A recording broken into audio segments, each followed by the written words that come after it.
You're listening to Florida Capital Conversations, a podcast series brought to you by Holland & Knight's Tallahassee office. Each episode of this series will take a look at the many different aspects of state and local government through the lens of our experienced legal professionals. Our hosts, Nate Adams and Mia McKown, have a wide range of Florida governmental experience and offer a seat at the table to everyone who listens to these candid conversations. Welcome to Holland & Knight's Florida Capital Conversations podcast series. Today, our subject is energy and the environment, and our guests are Larry Sellers and John Steverson. My name is Nathan Adams. My co-host is Mia McKown. We are so pleased that you have joined us today to consider another interesting issue bearing on state government affecting Florida business and communities. There's none better than Larry Sellers and John Steverson to kick off our discussion of energy and the environment. Let me begin by asking you both to tell us a little more about yourselves. Thanks for that introduction, Nate. I like to think of myself as not quite that old, but maybe a high mileage unit. You know, if you recall, I first met you years ago in Governor Bush's administration, and I've spent some 22 years inside and outside of government working these types of issues for various agencies and then also various clients in the private sector. So happy to be here and happy to be doing this for Holland & Knight now. And thanks, Nate. I practiced with Holland & Knight since I got out of law school and grew up in the firm as the environmental regulations and laws became quite the thing in Florida. So had the privilege of working with the firm and its clients through the development of the environmental laws and regulations over a number of decades, including representing clients before the Florida legislature and the various environmental agencies. Larry, I know just having worked with you on a lot of different issues, you are so good at knowing kind of what's going around and what's happening around the environment and water issues. We've heard that there are changes coming to the statewide stormwater rule. Can you tell us what that might mean to our clients and our listeners out there? Sure. Stormwater has long been one of the largest sources of water pollution here in Florida, particularly as Florida continues to grow.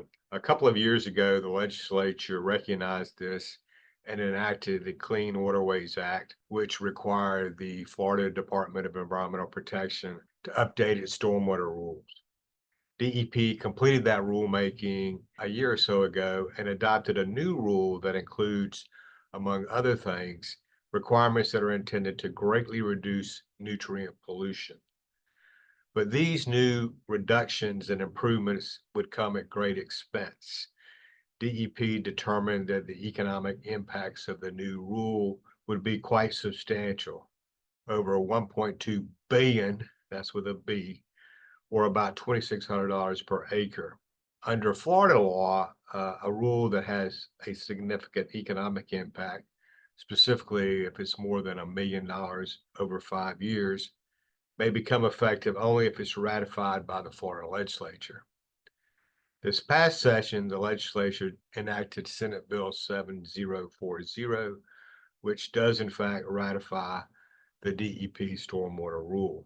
However, that legislation makes some noteworthy changes to the rule to reduce these significant economic impacts, at least in the near term. Among other things, the legislature added a number of grandfather provisions that may exempt some developments from the new and more expensive requirements. So developers and others who may be subject to the new rule, which by the way is now in effect, will want to review these provisions carefully and promptly to see if they might avoid or defer compliance with some of the more costly requirements. Thank you, Larry. John, from stormwater to energy, I understand you spent a fair amount of effort on well energy this past session. What can you tell us about that? Thanks, Nate. So this year, the legislature passed House Bill 1645, otherwise known as Energy Resources. And this is a bill that was literally about a year and a half in the works. And everyone awaited this bill with bated breath. Then when it dropped, everybody was left kind of scratching their heads at what happened to all of our work. However, Chair Bobby Payne then did what he did best, and he went to work all while balancing many different factions and interests. The thing is, he actually knows this stuff inside and out. He grew up in the business. You can see his hand on the push to evaluate the feasibility of using advanced nuclear technologies, including small modular reactors, to meet the state's electric power needs. There's also provisions in the bill for what's known as gross capacity, and that really comes into play with solar fields just under 75 megawatts and allows those projects to be, for lack of a better word, bundled together. The bill also does away with a lot of the CRIST era climate-friendly product list, green lodging, and fleet fuel efficiency requirements. However, in a little bit of a twinge of green, it did direct DOT to evaluate the development of hydrogen fueling infrastructure. Other alternative means of transportation were explored in this bill, including electric vehicles, which are becoming a larger and larger part of the conversation of transportation, then also taxing structure here in the state. It took a look at the way that utilities could actually set rates to cover the cost of electric vehicle infrastructure. And along that line, there was another bill out there, Senate Bill 1084, which was all related to the Department of Agriculture and Consumer Services overall agency package that preempted the regulation of electric vehicle charging stations to the state. It prohibits local governments from enforcing any local requirements on those charging stations. However, one of the most interesting or most important parts of that bill really revolved around cultivated meat. And you might have seen some recent articles about some injunctions trying to stop that.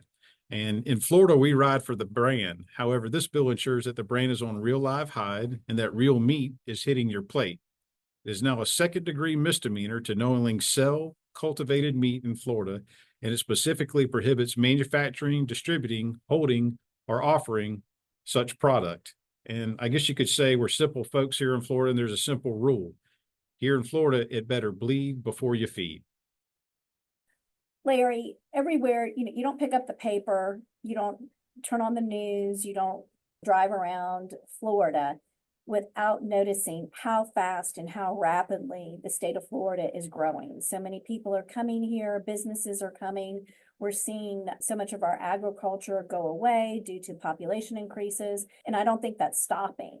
As Florida continues to grow, water is increasingly a hot topic in our state. Did the legislature pass any measures on this subject, and do you see anything coming up on this issue? Mia, as we discussed, the stormwater rule was a big issue, principally designed to help deal with the significant nutrient pollution that's been so harmful to so many of our waters here in Florida. But in addition to passing a measure that ratified the DEP stormwater rule, the legislature passed a couple of other bills dealing with water that I thought I'd mention. One bill is designed to make sure we have enough water to drink or otherwise use.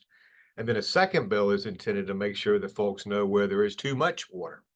House Bill 1557 requires the Florida Department of Environmental Protection and the various water management districts to adopt rules to promote reclaimed water and to encourage potable water offsets that produce significant water savings. The bill provides incentives for this by authorizing extended permits for those projects that use reclaimed water. This bill became effective on July 1, 2024. A second bill, House Bill 1049, requires the seller of any residential real property to furnish to the buyer at or before the sales contract is executed a disclosure form regarding flood risks. The bill defines what flooding is subject to disclosure, and it provides the specific language of the required disclosure statement. This bill becomes effective October 1, 2024. Larry, we were talking about the water legislation and important bills that passed last session, but often as important as the bills that pass are the ones that don't, at least if you're trying to read the tea leaves for next session. Do you have, any type of issues like that in mind for next year? Kind of continuing on the water theme, a couple of issues that got a lot of attention this year and some in prior years deal with water quality. For a number of years, Florida and other states and the federal government have wrestled with how to protect citizens from PFAS, the so-called forever chemicals that show up in everything and last forever. This has been a very challenging and a very expensive issue, both at the state level and the national level. During the 2024 legislative session, the legislature again considered measures that were designed to prevent contaminants of emerging concern from discharging into wastewater treatment facilities and waters of the state. These contaminants include the so-called PFAS, as well as 1,4-dioxane. Among other things, these proposals would require the establishment of pretreatment standards and discharge limitations for these contaminants. Separate proposals also would have established drinking water standards for 1,4-dioxane. Although these measures didn't pass during the 2024 session, look for similar proposals to be considered again next year. All right, John, what's this buzz about bears and balloons that we kept reading about during the last session? Yeah, so two very interesting bills there. House Bill 87, related to the taking of bears, was one of the most heavily reported bills of the session, and therefore naturally one of the most misunderstood. Representative Schoaf and Senator Simon were trying to respond to an issue that's very real to their constituents up here in the Panhandle. We have bears literally breaking into homes and raiding fridges and freezers. A lot of the folks who were having to deal with that situation feared that they'd be in less trouble for shooting a meth head than a bear.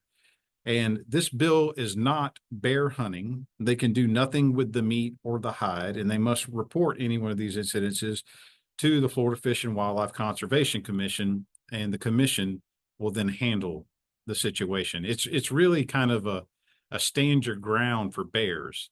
And I really mentioned this bill because it was very interesting that all the folks who were there to speak against the bear bill shifted their attention to the energy bill when it didn't look like they were able to stop the bear bill from moving forward. Even the reporters noted the issues. I'm not sure what all was happening there, but maybe they hit some of Cocaine Bear's stash. If you look at House Bill 321 related to the release of balloons, there's no shortage of bans in Florida. However, this one was rare, and then it garnered support, bipartisan support. It was championed by environmentalists and sponsored by two Republican lawmakers from the Tampa Bay area, Representative Linda Cheney and then Senator Nick DeSigley. A big push on the bill came for the protection of aquatic animals, but discarded balloons have serious impacts on land animals as well, and they've killed many a cow. It's not often that you see Surfrider and the cattlemen running hand in hand, but they were together on this issue. And anyone who knows me knows I spend a lot of time in the woods, and it's crazy to me where discarded balloons will show up. With everyone trying to get more hits for the biggest gender reveal or whatever on social media, I could say this bill was needed. However, they did put some common sense into it and exempt those 6 and under. You know, kids can't ever hang on to those things, even with them tied to their wrist. You can't get a kid in a pair of overalls or a car seat, but you tie a balloon to a 4-year-old's wrist and they turn into Houdini. Larry, I think I read somewhere that Florida sells more than over a dozen specialty license plates that raise money for wildlife and other environmental causes. Is that something that you have any knowledge about? I think there's one for Margaritaville that might be one of my favorites. Continuing with the theme of lighthearted legislation, Florida has quite a number of license plates. In fact, 5 of the top 10 here in Florida deal with the environment or water. We have the Endless Summer, which has a picture of a surfboard, of sea turtles, Survive. We have a UF, which is a gators. And then we have Save the Manatee and Protect Dolphins license plates. The legislature seems to have an endless appetite for new license plates. And this year it passed a measure that established 8 new license plates. And several of these have environmental or water themes. We have the Boating Capital of the World license plate, recognizing that Florida is the boating capital of the world. We also have the Margaritaville license plate that has a wonderful picture of what appears to be a waterside picture of Key West. And then we have the Recycle Florida license plate, designed to recognize Florida's commitment to recycling to protect the environment.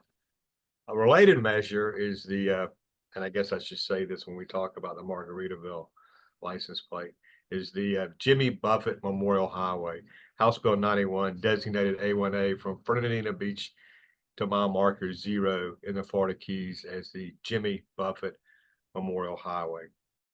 John, we just had a primary election, and folks will soon be heading back to the polls for the general election. Here in Florida, we can amend the Constitution through the elections process if more than 60% of the electorate approve.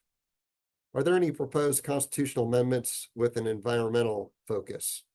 Yeah, Nate, actually, there is a pretty interesting one out there this year. It's a constitutional amendment related to fishing and hunting. And I guess Larry thought it'd be best to leave this issue to the resident redneck. This constitutional amendment language seeks to protect the hunting and fishing rights of Floridians. And it really stems from some of the craziness that was seen in the Pacific Northwest, where they tried to make it abuse, neglect, and assault against animals for a child to go fishing with their father. Some folks said we don't need that type of thinking here in Florida, and the International Order of Teddy Roosevelt is out to make sure that that doesn't happen. So far, 23 states have passed a constitutional right to hunt and fish amendment. And let's think about it. In Florida, fishing alone generates a roughly $14 billion impact. And we don't even want to talk about what Osceola turkeys are fetching nowadays. This group, they've got signatures, they've got money, they've got ads on all the political blogs, and they seem to be on their way to passage. So coming soon to a ballot near you. Thanks to Larry Sellers and John Steverson for their informative and interesting comments on energy and the environment. To my co-host, Mia McKown, thanks as well. Most of all, thanks to you for joining us today. Please plan to join us for our next Florida Capitol Conversations podcast. Have a great day. Thank you for listening to Florida Capitol Conversations. For more information on our Tallahassee office, please visit hklaw.com/Tallahassee.